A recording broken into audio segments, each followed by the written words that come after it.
நாம் இப்போ என்ன டாபிக் பார்க்க போகிறோம்னா சென்ட்ரல் கவர்மெண்ட்டு இந்தியன் கான்ஸ்டியூஷனில் வந்து ஆர்டிக்கல் 52லேருந்து 78 வரைக்கும் பார்ட் 5 படி செயல்படுது.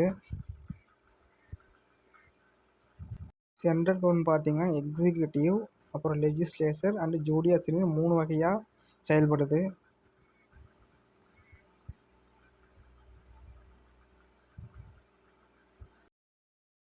எக்ஸிக்யூட்டிவ் பார்த்திங்கன்னா பிரசிடெண்ட் இருப்பார், பிரசிடெண்ட் கீழே வைஸ் பிரசிடெண்ட், அப்புறம் பிரைம் மினிஸ்டர் கீழே கவுன்சில் மினிஸ்டர்ஸ் அப்படின்னு இருப்பாங்க.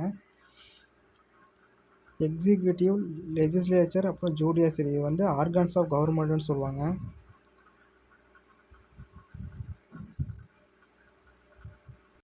லெஜிஸ்லேச்சரில் பார்த்திங்கன்னா பார்லிமெண்ட்ரு இருக்குது.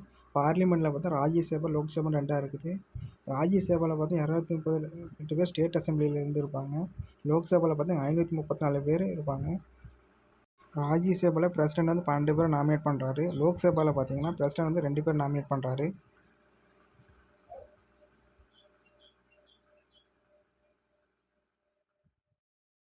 அடுத்தது ஜுடிஷியரி பற்றி பார்க்க போகிறோம். ஜுடிஷியரியில் பார்த்தீங்கன்னா சுப்ரீம் கோர்ட் ஆஃப் இந்தியாவும், அதில் வந்து சீஃப் ஜஸ்டிஸ் ஆஃப் இந்தியா, அவருக்கு கீழே பார்த்தீங்கன்னா 27 ஜட்ஜஸ்ன்னு இருப்பாங்க. ஜுடிஷியரி வந்து தேர்ட் ஆர்கன் ஆஃப் கவர்மெண்ட்னு சொல்லுவாங்க.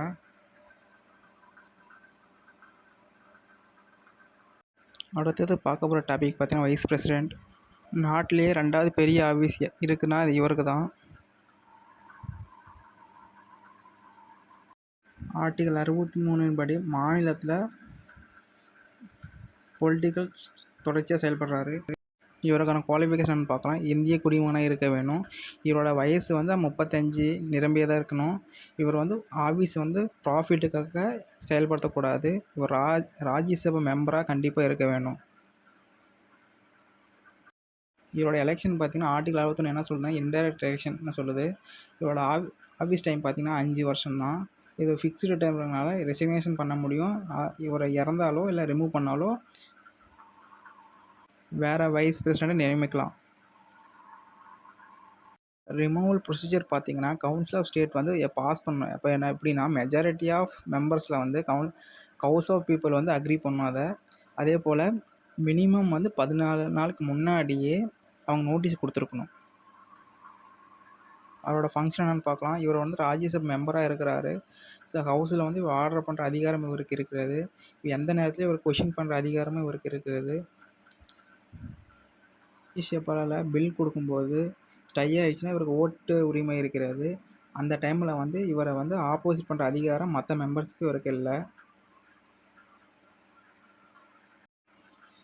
பிரசிடெண்ட்டும் வைஸ் பிரசிடெண்ட்டும் இல்லாதப்போ நாட்டில் சீஃப் ஜஸ்டிஸ் ஆஃப் இந்தியா வந்து பிரசிடெண்ட்டாக செயல்படுறாரு. எப்போனா அடுத்த பிரசிடெண்ட்டோ வைஸ் பிரசிடெண்ட்டோ பதவி வகிக்கும் வரை. நாம் இப்போ பிரைம் மினிஸ்டர் பற்றி தான் பார்க்க போகிறோம். ஆர்டிகல் 74(1) என்ன சொல்லுதுன்னா பிரதமரை வந்து தலைவராக கொண்ட அமைச்சர் குழு வந்து ஜனாதிபதி அவர்களுக்கு ஆலோசனை வழங்குது.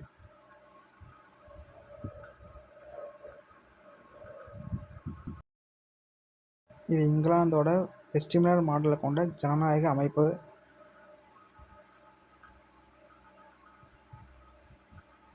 மக்களவையில் பெரும்பான்மை கட்சியின் தலைவரை தான் ஜனாதிபதி தேர்ந்தெடுக்கிறாரு. அவர் தான் பிரதமராக செயல்படுறாரு. மற்ற அமைச்சர்களும் ஜனாதிபதியால் தேர்ந்தெடுக்கப்படுறாங்க. எப்படின்னா பிரதமரோட ஆலோசனைகள் படி. பாராளுமன்றத்தில் உறுப்பினராக இல்லாதவர் ஒருத்தர் அமைச்சராக நியமிக்கப்பட்டார்னா 6 மாதத்துக்குள்ள பாராளுமன்றத்தால் தேர்ந்தெடுக்கப்படுவராக இருக்க வேண்டும்.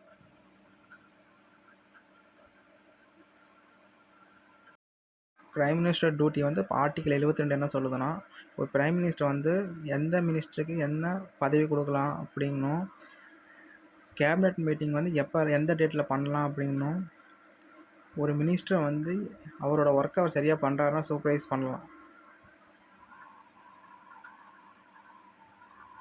மினிஸ்டர் வந்து பிரசிடெண்ட்டுக்கும் கவுன்சில் மினிஸ்டருக்கும் இணைப்பு பாலமாக செயல்படுறாரு. பிரைம் மினிஸ்டர் தான் நாட்டோட தலைவராக இருக்கார். இவர் தான் நாட்டுக்காக முதல்ல பேசப்படுபவராக இருக்கார். ஜனாதிபதியோட அனைத்து முடிவுகளும் மந்திரி சபையுடன் அரசாங்கத்தோட இணைக்குது.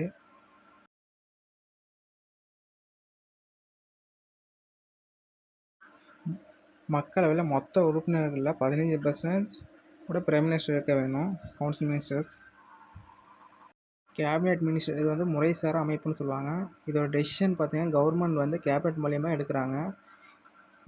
Defence, finance, external affairs and home இதெல்லாம் கேபினெட் மினிஸ்டரால் அமைக்கப்படுது. ஸ்டேட் பார்த்தீங்கன்னா செகண்ட் கேட்டகரி ஆஃப் மினிஸ்டர் இந்த கவுன்சில் சொல்கிறாங்க. டெப்யூட்டி மினிஸ்டர் பார்த்தீங்கன்னா lowest ranker minister of cabinet.